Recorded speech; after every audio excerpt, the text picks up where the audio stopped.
how to fix the login error in Plenty of Fish. So let's first go to Plenty of Fish's website, that is pof.com. So Plenty of Fish is kind of like a dating app.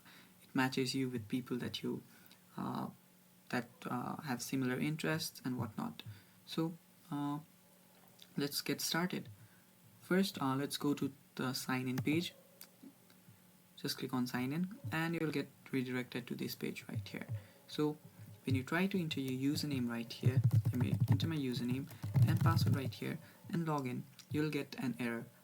So that error might be due to the Plenty of Fish not working in your country. So sometimes Plenty of Fish only works in certain countries, that is you need a VPN to access Plenty of Fish. So make sure that you have tried on with VPN, and if it still does not work, you can try this method. You can go to your settings of your Google Chrome, and after you go to the settings, you can go to reset settings and then reset all your settings to your original defaults. That is, there might be some extensions or cookies that is blocking your Plenty of Fish's accessibility, and after you do that, your problem should get fixed. So that is all for the video, guys. Thank you for watching.